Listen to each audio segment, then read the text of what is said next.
Article 324 of the Indian constitution allow करता है election commission of India ECI को fair और फ्री इलेक्शन करने के लिए, जिसको ईसीआई ने एक जोक बना दिया है।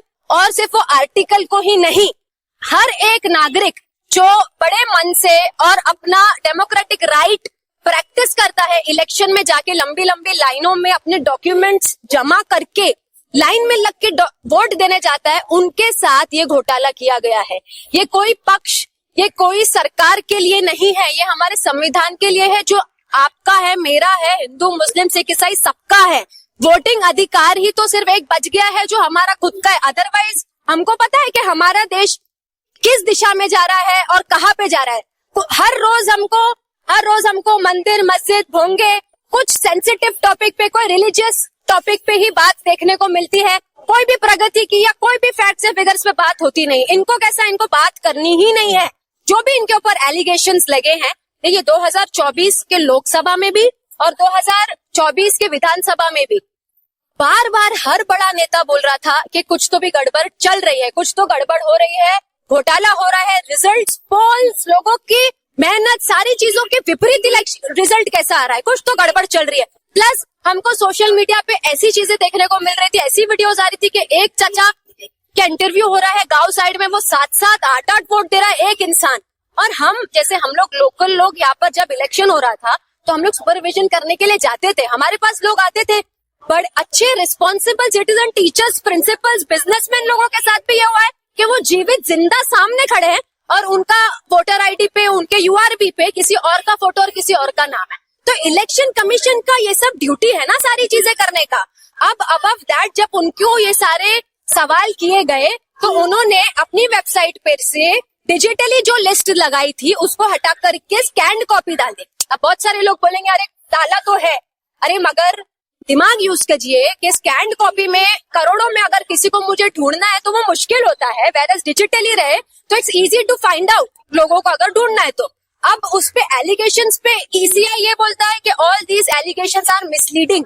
इतने बड़े मुद्दे पे, इतने बड़े एलिगेशन पे भारत की सबसे इंडिपेंडेंट इंस्टीट्यूट पे इतनी बड़ी बात की जा रही है और उनको अकाउंटेबिलिटी ही नहीं लेनी, उनको बात ही नहीं करना है इस चीज पे। They don't want to talk. अरे आपको जवाब राहुल गांधी जी को नहीं देना है, आपको जवाब हमको देना है, देश की जनता को देना है, देश के युवा को देना है।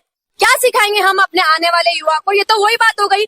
एक्स चीफ मिनिस्टर जो थे हमारे, जो अब डेप्यूटी चीफ मिनिस्टर है, उनको पूछा गया एक डिबेट में कि आपको नहीं ऐसा लगता कि लोगों के वोटिंग के अधिकार के साथ छेड़छाड़ हो रही है और लोगों का वोटिंग का अधिकार के साथ मिसयूज हो रहा है, क्योंकि मैं चुन किसी और को रही हूँ, फिर वो जीत के आता है और चुनता किसी और को है।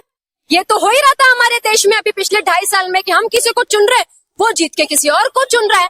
अब ये भी होने लगा कि हम चुन भी रहे जिसको, उसको वोट जा भी रहा है कि नहीं, हमारे वोट का एग्जिस्टेंस है या नहीं है। हम जीवित ही नहीं है गवर्नमेंट की यादियों में, जीवित लोग, और जो जीवित नहीं है उनके नाम है। कुछ स्टैटिस्टिक्स, हम लोग महाराष्ट्र के हैं तो हम लोग महाराष्ट्र के स्टैटिस्टिक्स के बारे में बात करेंगे, जो हम लोगों ने जितने भी सोशल मीडिया पे हैं उन्होंने भी इस चीज पे रिसर्च की कि ईसीआई के अकॉर्डिंग टोटल वोटर्स 2024 इलेक्शन में कुछ थे 9,64,85,765। ठीक है, इसमें से उन लोगों ने फिर इलेक्शन के बाद प्रेस रिलीज की कि 65.02% पोलिंग हुई है, 65.02%। अब 9,64,85,765 का 65.02% कितना होता है? 6,27,35,044.4 ये होता है। मगर फिर उनका ये रिलीज आता है कि टोटल वोटिंग कितनी हुई है। ईसीआई का ऐसा बोलना है कि 6,40,85,195। तो 13 लाख वोट जो ये एक्स्ट्रा बता रहे हैं, ये कहां से आए जब 65.02% दूसरा होता है। तो दूसरी चीज ये कि लोकसभा इलेक्शन में टोटल वोटर्स जाहिर जो किए गए थे वो थे 9,23,00,000 समथिंग। जादू से 6 महीने बाद जब विधानसभा इलेक्शन होता है तो टोटल वोटर्स वोटर्स कितने होते हैं? 9 करोड़ 64 lakhs। 42 लाख वोटर 6 महीने में हमारी कंट्री में बढ़ रहे हैं। मतलब प्रगति देखो कि कितनी अच्छी प्रगति हो रही है कि 42 लाख 6 महीने में वोटर्स कैसे बढ़ सकते हैं? नेक्स्ट टू इम्पॉसिबल है, क्योंकि जो एग्जिस्टिंग वोटर है उनके नाम काट दिए जा रहे हैं। तो ये पूरी इलेक्शन कमीशन को इसके ऊपर जवाब देना पड़ेगा।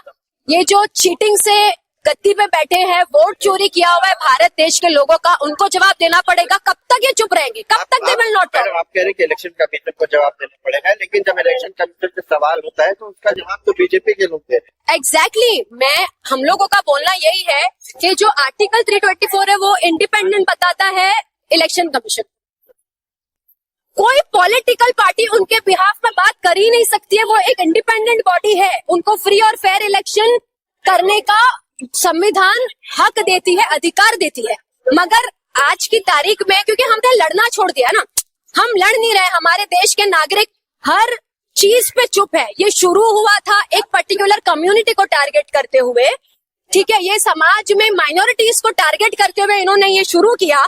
अब ये चीज वोटर पे आ गई है, चाहे वो माइनॉरिटी का वोटर हो या मेजोरिटी का वोटर है। तो ये हम कहते हुए आए हैं, ये इनकी पूरे देश से ही दुश्मनी है। ये सिर्फ खुद को बड़ा करना चाहते हैं। जो वन नेशन वन इलेक्शन पेश की, तो शायद इसका मकसद भी यही है कि जी भर के वोट चोरी करो, फिर उसके बाद में सत्ता में बैठो और नफरत फैलाओ। इनका मकसद सिर्फ यही है कि इंडस्ट्रियलिस्ट को बड़ा करो, फ्रॉड लोगों को छुपाओ, रेपिस्ट गैंगस्टरों को वर्डिक्ट फ्री कर दो और जो आम जनता है उनको बेवकूफ बनाओ। बस इनका यही है।